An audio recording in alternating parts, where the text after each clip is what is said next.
L'amour à distance. Certains disent que c'est impossible. D'autres en ont fait leur plus belle histoire d'amour. Ce soir, dans Romance, on explore cet amour-là.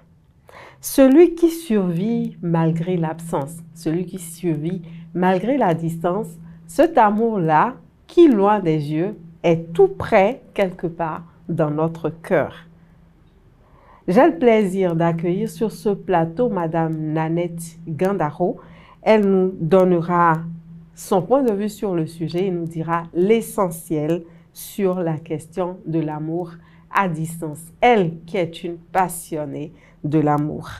Comment aimer quand l'autre est loin? On en parle ensemble. Mesdames et messieurs, installez-vous confortablement. On va lover ensemble. Madame Nanette Gandaro, merci d'avoir accepté notre invitation. C'est un réel plaisir pour moi d'être avec vous dans Romance. Je sais que vous êtes passionnée de l'amour. Exactement. Vous aimez lover. Tellement. Et vous apprenez aux autres à lover. Exactement, c'est le but de mon existence. Parfait. Alors maintenant, on parle de l'amour à distance. Pour vous, qu'est-ce qu'on n'entend par amour à distance? L'amour à distance, c'est ce sentiment que deux êtres portent dans le cœur, malgré les kilomètres, malgré les frontières, même au-delà. Je ne sais pas si vous comprenez. Mon conjoint ou ma femme n'est pas à côté de moi, mais malgré son absence, je la porte toujours dans mon cœur. C'est ça l'amour à distance. Et parlons justement de distance. Est-ce qu'il y a, on peut quantifier le kilomètre à partir duquel on pourra parler véritablement d'amour à distance? Bon, si mon mari est à Porte-Nouveau et moi je suis à Cotonou, c'est pas ça l'amour à distance. Parce qu'avec 1 heure ou 2 heures, je pourrais aller vers lui. Mais si on peut réellement parler de l'amour à distance, c'est quelqu'un qui est vers Parakou, quelqu'un qui est vers Burkina Faso. Il y a des frontières qui nous séparent, que la distance est assez grande, qu'on ne peut pas se lever sur un coup de tête et dire ça y est, je vais lui rendre visite. Exactement. À ce moment, on peut vraiment parler de l'amour à distance. Oui. Mais vous qui êtes, je rappelle, hein, vous êtes sage-femme de formation, sage-femme d'État. Merci. Et au quotidien, vous rencontrez des femmes, beaucoup plus des femmes, parfois aussi des couples qui viennent en consultation. Oui. Et certaines femmes font de vous leur confidente. Pareil. Donc, vous entendez énormément de choses. Au regard de ce que vous entendez, au regard de ce que vous voyez, au regard de ce que vous appréciez dans le monde d'aujourd'hui, est-ce que la pratique de l'amour à distance est très répandue de nos jours? Oui. En fait, c'est tout comme si c'est ce qui est plus fréquent de nos jours parce que plus la modernisation est installée, l'homme, généralement c'est l'homme qui quitte la relation pour aller se chercher dans les pays de l'Eldorado. Et là, l'autre se sent un peu, la femme se sent un peu sur ses fins. Mais néanmoins, ce n'est pas une fin en soi. Il faut que cette flamme-là ne soit pas éteinte. Il faut que ça noue. Il faut que ça s'amplifie jusqu'à ce que les étincelles puissent braser. Et c'est pour cela que je suis là ce soir, pour vous parler de comment vivre réellement l'amour à distance. Et cet amour à distance, ça dépendra de vous, de la façon dont vous vous êtes resté dans l'adolescence. En fait, le vrai amour se vit réellement quand on est adolescent. On n'attend rien de l'autre. On se dit que bon, je l'aime parce que je l'aime. Et on pense à lui en longueur de journée.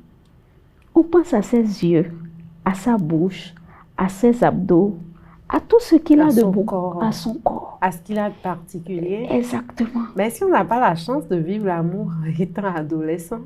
Mais c'est, je crois, la période la plus sensible dans la vie de toute personne, c'est l'adolescence. À l'âge de 14 ans, 15 ans, 12 ans, on vit réellement ce qu'on appelle l'amour. Et on se dit, waouh, j'ai quand même aimé. Du simple fait que j'entends son nom, mon cœur bat à la chalma. Bon, mais à cet âge, est-ce qu'il est vraiment conseillé d'aimer, de vivre l'amour? Parce que là, ce qui se passe dans Romance, c'est pour des gens d'un certain âge et d'une certaine expérience. Merci beaucoup, madame. Nous sommes des êtres à part entière. Et je vous dis, depuis la conception, que nous devons apprendre à vivre réellement ce qu'est l'amour. Depuis le sein de notre maman, nous devons apprendre à vivre ce qu'est l'amour. Et maintenant, quand on parle de romance à l'âge adolescente, c'est quelque chose qu'on doit apprendre, surtout à la jeunesse qui en va pendant les vacances, à mieux les canaliser. Mais maintenant, pour que je ne quitte pas le sujet, Oui. généralement, quand on était sur les bancs, on peut rester chez soi et penser à son petit ami là, en longueur de journée. Mais si tu n'as pas vivre cela comme cela se doit, tu ne peux pas vivre l'amour à distance. Parce que l'amour à distance, ce n'est pas seulement la pénétration, ce n'est pas seulement les caresses, mais c'est les mots doux, c'est la pensée positive, c'est également cette sensation qu'on a, qu'on sait que de l'autre bout du fil, quelqu'un pense à soi. Et cette sensation qu'on n'arrive pas toujours à comprendre aussi ou à expliquer. Voilà. C'est ça aussi le mystère de l'amour, peut-être. Mais avant qu'on en arrive là, et peut-être aussi préciser que ce dont on parle ici, c'est pour les adultes, quoi. Je sais. On va trouver le moyen de parler plus tard de l'amour chez les adolescents, comment vivre sainement l'amour en âge d'adolescence. Mais le débat ici, c'est beaucoup plus pour des personnes d'un certain âge qui sont autorisées vraiment à aimer et qui ne sont pas proches l'un de l'autre.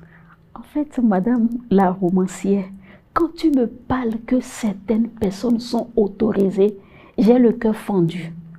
Je vous dis, l'amour est fait pour tous les âges. L'amour n'a pas d'âge. L'amour n'a pas d'âge, même à 40. Mais il ne peut pas se vivre de la même manière. Non. On est d'accord. Et je vous dis que c'est l'amour la plus sincère qui se vit en l'adolescence. Et c'est ça qui te conduit. Même quand tu n'es pas en contact physique avec l'autre, tu continues toujours pas l'aimer. Et puisque tu l'aimes, tu ne peux pas faire des délires. Tu te dis que ton corps, toi-même, tu appartiens à ce dernier, lui ou rien. C'est ça de ça. Je ne veux pas vous fendre le cœur, parce qu'on est d'abord là pour vivre pleinement avec beaucoup de plaisir. Donc, on va rester dans le contexte de romance, mais adressé aux adultes, on est d'accord. Oui. Voilà. Et dans cette relation à distance, bien entendu, il y a l'homme, il y a la femme. Et à ce moment, quand la distance intervient, à des kilomètres, comme on a eu à le dire, qui a vraiment du mal à supporter cette distance-là entre l'homme et la femme? Je pourrais vous dire, madame la journaliste, que c'est les deux. Parce que ce que je suis en train de décrire, c'est l'amour authentique, ce n'est pas l'amour basé sur les intérêts. L'amour vrai. Vrai. L'amour vrai, waouh. Si tu en as fait l'expérience, tu peux attendre l'autre pendant des décennies et tu vas rester fidèle. Mais quand c'est à un moment donné, bon, on se dit que... Parce que c'est pour ça que je suis allée dans l'enfance, venue dans l'adolescence et maintenant venue à l'âge adulte. Et là, j'ai bien planté mon décor et toute personne qui a vécu réellement ces étapes de sa vie pourra mieux comprendre ce que je suis en train de dire. À l'âge adulte, on peut aimer même si la personne n'est pas à côté. On peut aimer même si la personne, je sais que bon, quoi qu'il arrive, j'ai besoin de ses caresses, j'ai besoin qu'il me touche, mais il n'est pas là. Parce que la personne n'est pas là, c'est surtout ce que nous sommes en train de dire. La personne physiquement n'est pas à côté de nous. Et il y a des moments où on a besoin de sentir la présence, cette proximité avec la personne, ressentir la chaleur humaine de cette personne-là. Comment on fait, vu que la personne n'est pas là? Bon, ce que je pourrais donner comme conseil, comment on fait et comment on doit faire, c'est garder le feeling, c'est garder le contact, c'est d'apprendre à communiquer. Pas à communiquer tout le temps en longueur de journée, laisser des pauses. Chacun doit aller évacuer à ses occupations. Et de temps en temps, il faut qu'on se donne rendez-vous. Ce soir à 20h, nous allons parler. Alors donc, on va trouver, enfin, dans le déroulement des rendez-vous, on se donne des rendez-vous. Des rituels pour le couple. Oui. On met en place des rituels pour le couple pour permettre à l'amour de continuer à vivre. Exactement. Et d'arroser, parce que comme on dit, L'amour aussi, c'est comme une graine qu'on plante et il faut arroser pour faire grandir, pour voir fleurir, etc. Oui. Donc, tout à l'heure, on va revenir sur la question des rituels. Oui. Qu'est-ce qu'il faut faire, qu'est-ce qu'il ne faut pas faire. Mais avant, c'est surtout le plus grand ennemi d'une relation à distance. À votre avis, c'est quoi? Bon, c'est la trahison par moment. Parce que vous savez, quand l'autre, généralement le monsieur, sa voisine ou ses voisines, le voit qu'il est toujours seul, on vient taper à sa porte pour dire, est-ce que tu peux me prêter ton chargeur? Des appels de pied. C'est ça. Et là, l'homme est obligé de se céder et de céder. Mais toi, la femme, parce que je dois parler aux deux, toi, la femme, si tu as le cœur que j'ai, tu peux attendre. Tu peux te donner des objectifs pour te dire que tout c'est dans ma tête. Est-ce que je serai contente de voir quelqu'un que je n'ai jamais aimé en train de siroter ou de papillonner dans mes parties intimes? Voilà. Et là, tu te dis non. Tu arrives à canaliser. Donc, toi, la femme, tu souffres le plus. Mais l'homme, comme on a l'habitude de dire, sous nos guélébénou, dans notre jargon, que l'homme peut avoir autant. Je suis venue sur ce plateau pour donner conseil. En fait, quand tu aimes réellement quelqu'un, aller avec autrui, c'est tout comme si on t'apprend, tu es habitué à manger les nouilles, mais maintenant tu viens dans un pays où on te dit de manger la pâte. Ça te serait difficile. C'est ça l'amour, je veux parler. Donc, un peu comme une question de fidélité pour son Exactement. partenaire. Oui. Et dans cette fidélité, la question de la confiance intervient.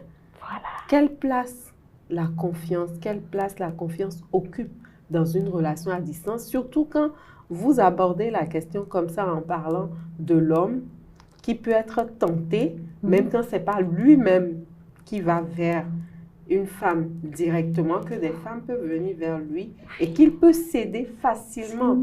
Mais alors la confiance ici, quand la femme sait que ça peut se passer comme ça, quelle place la confiance va pouvoir occuper dans une relation à distance où on se dit, bon, chacun est dans son coin, il fait ce qu'il veut, dès qu'on se retrouve, la vie va continuer. Qu'est-ce qu'on fait? Bon, moi, je crois généralement, la femme doit savoir que c'est quand son mari est à proximité que c'est son mari. Quand ses radars localisent son partenaire. C'est son mari. Parce que, quoi qu'il arrive, mon papa n'a pas été fidèle. Et, excusez-moi, les grands hommes de la Bible n'ont pas été fidèles.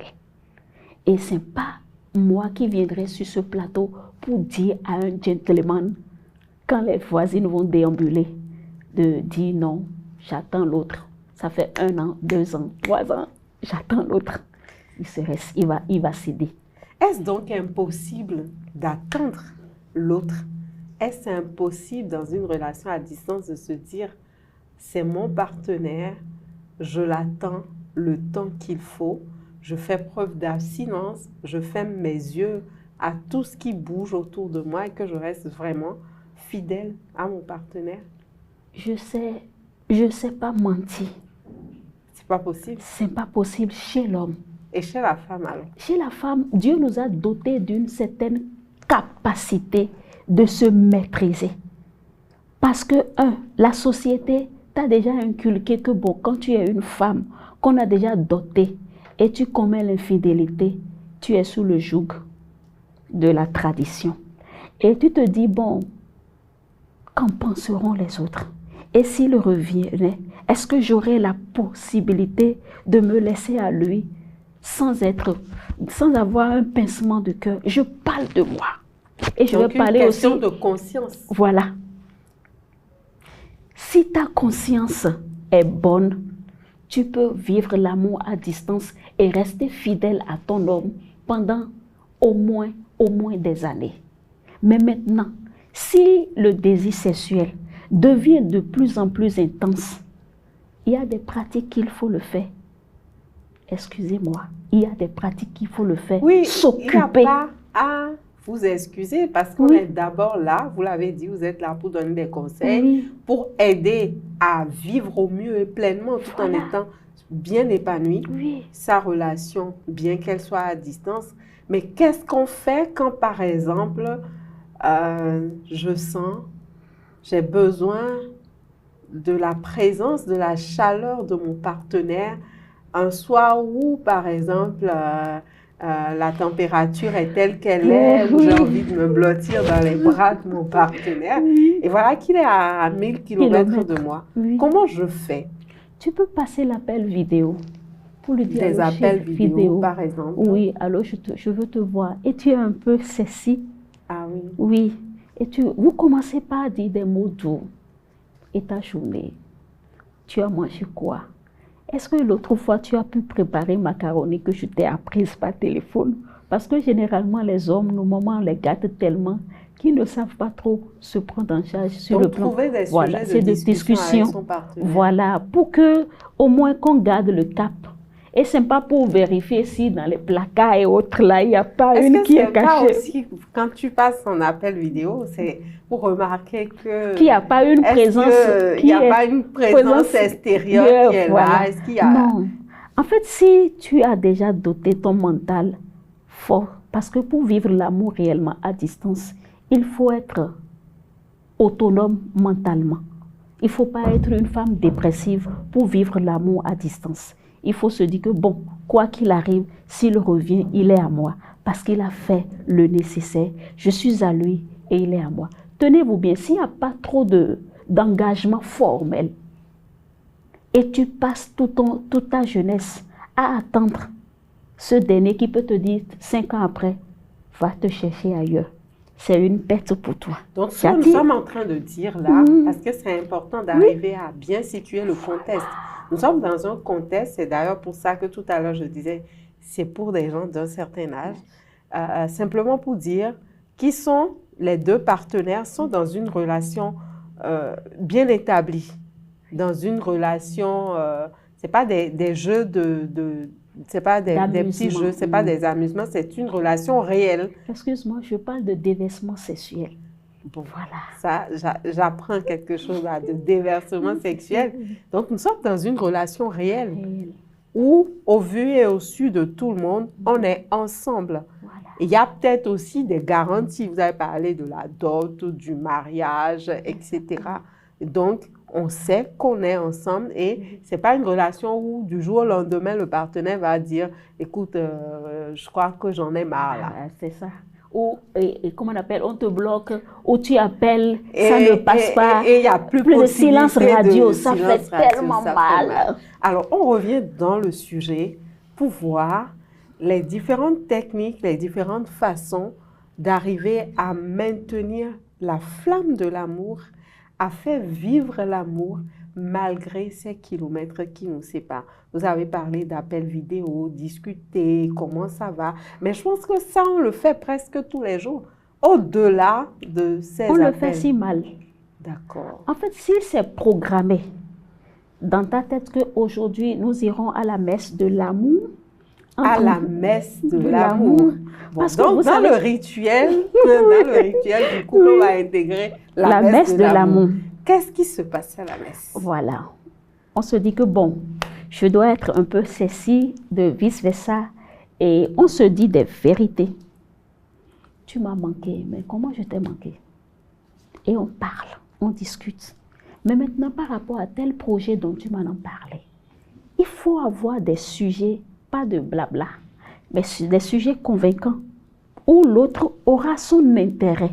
Parce que demander qu'est-ce que tu as mangé, tu as lavé, non. Parce que peut-être aussi que n'importe qui peut tenir une discussion comme ça avec le partenaire. Oui. Alors qu'ici, je suis son âme sœur, il est mon âme sœur. Donc exactement. Il faut que tu es de l'autre bout, tu as fait combien d'économies? Nous devons construire quelque chose. Nous devons aller voir ta mère ou je dois aller voir ma maman. Et on donne des plans comme ça. Mais si le projet n'est pas convaincant, l'attraction n'y est pas. Si c'est pour des futilités ou je t'aime, tu me manques, on fait des trucs d'adultes en vidéo, c'est pas trop, la connexion n'y est pas de trop. Donc quand je parle de la messe de l'amour, il y a tout cela qui est impliqué. Alors vous parlez de la messe de l'amour, j'ose croire que ça ne se limite pas à des discussions formel comme ce que vous avez dit, parce qu'à un moment, il y a le plaisir qui intervient. Voilà. Il y a le besoin d'intimité avec l'autre, puisque c'est un besoin humain et tout à fait naturel. Mais comment on gère ça? Généralement. Parce que le monsieur, il se lève toujours le matin. Hein? C'est ça. Ou bien? Oui. Je t'avais dit, entre-temps, madame la journaliste, que tu dois être un peu sexy et avec un peu de... Bon, toujours gardant la pudeur, hein, comme c'est avec ton chéri, vous gardez le téléphone quelque part ou dans tes va-et-vient. Vous pouvez être en train de t'échanger. Donc, par exemple, poser le téléphone de sorte que on te voit amplement avec, voilà. Le sexy, c'est quoi? Des tenues, des nuisettes? S'il aime les soutiens-gorge, s'il aime des strings, s'il aime des calices, ou s'il aime des trucs de dames, des robes de nuit, voilà. Mais sexy. Sexy. Pas couvrir tout le corps. Non, quand même. Il y a d'autres, excuse-moi. C'est tout nu, parce que quand tu m'avais posé la question, j'ai dû poser j'ai eu quelques... Ah oui, donc ça peut être tout nu aussi. Ça peut être tout nu. Mais si à ce moment, voir son partenaire en tenue d'Ève comme ça, crée quelque chose, et que le plaisir monte, comment on fait, vu qu'on n'est pas côte à côte? Tu veux que je te dise la vérité? Dis-moi tout. Il y a une de mes patientes qui a dit, bon, son mari lui a payé des vibromasseurs. Ah oui? Ah oui. Le mari? Le mari. Parce qu'il se dit, je t'aime. Et je ne veux pas qu'il y ait autre qui viendra toquer à ta porte. Alors? Et ça se fait, les deux se voient. Ok, donc au moment où la femme doit utiliser ses vibromasseurs, elle est en contact vidéo avec son partenaire. Son partenaire. Et elle arrive vraiment à jouir, à profiter de cet instant. Elle arrive, mais comment? Parce que l'homme aussi s'investit. Il sait que sa femme a des besoins et vice-versa. Et là, on commence par alors vraiment bébé. Et on commence par faire des caresses de façon sensuelle et vis-à-vis. Mais alors les caresses, à ce moment, ça veut dire que je m'auto-caresse? Oui. Puisque le partenaire n'est pas à côté. Excusez-moi, je sais que beaucoup de personnes ne seront pas d'accord. Je ne suis pas hypocrite. Pour vivre réellement dans l'amour à distance, à des moments donnés, tu serais obligé de te masturber. Donc la masturbation.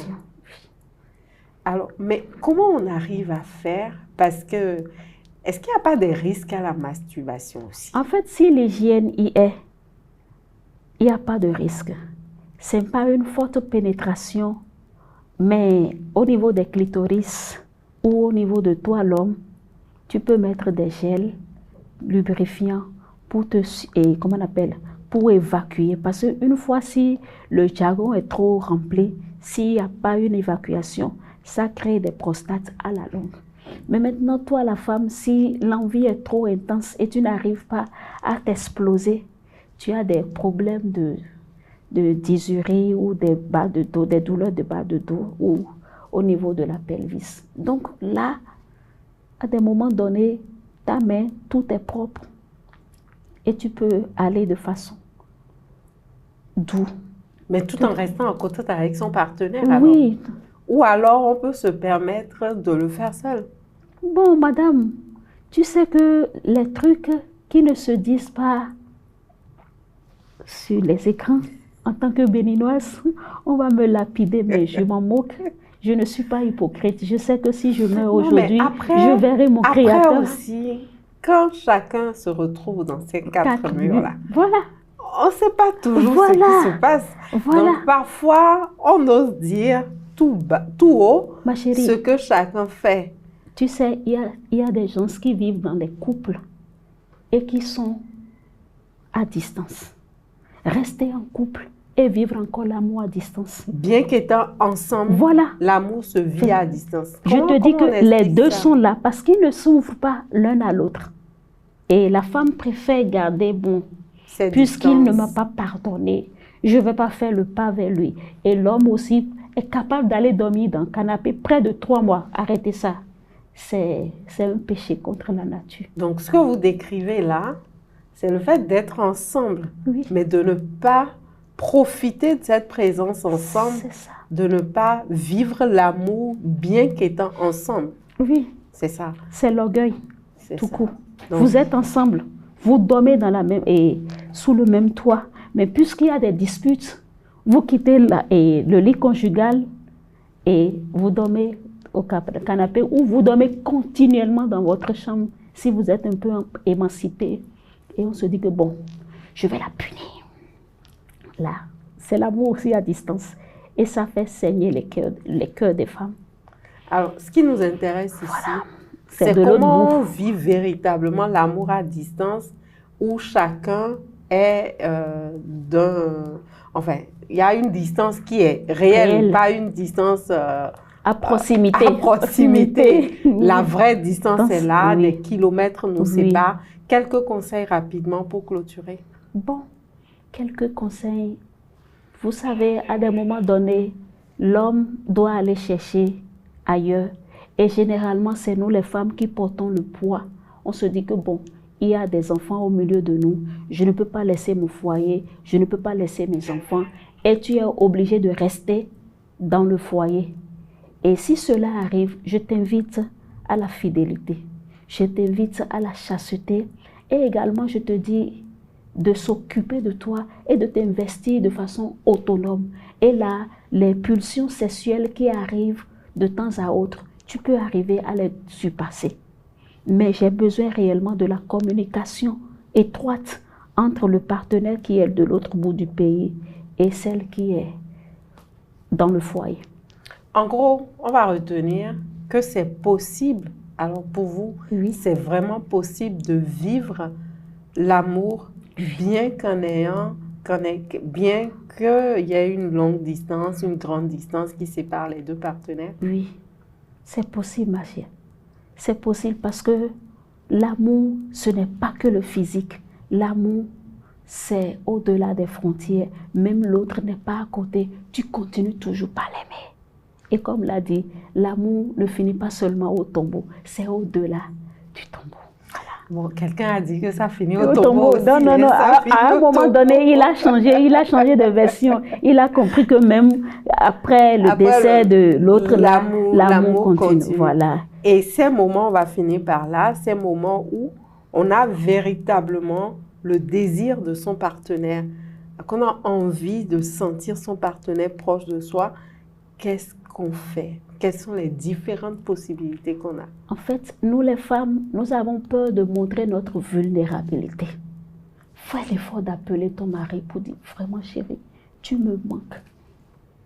Ce n'est pas de bassesse, c'est de... En fait, c'est de l'autodiscipline. Voilà. Il faut oser. Et ce n'est pas parce que tu as dit, mon mari, tu me manques, j'ai besoin de toi, que tu es vulgaire. Tu es sa moitié, tu es sa chérie. Il faut communiquer.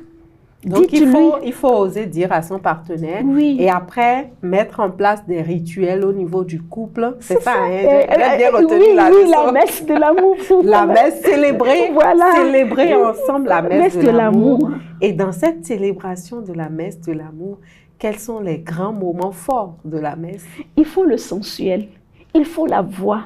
Allô, bébé, tu sais, et quand tu communiques avec lui, tu dois adoucir la voix. Tu dois lui montrer ta féminité. Tellement nous, femmes béninoises, nous sommes tellement rigides au point où, ce que je suis en train de dire là, d'autres vont me dire que vraiment celle-là, elle est une folle. Surtout quand on a passé une longue journée avec énormément de choses à faire, qu'on revient Moi, fatigué. Je viens de la garde, je t'ai parlé de mes scènes. Et c'est parce que tu m'as embelli qu'on ne le sent pas.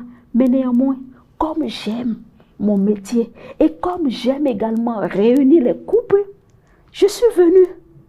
Il faut qu'on trouve sa passion.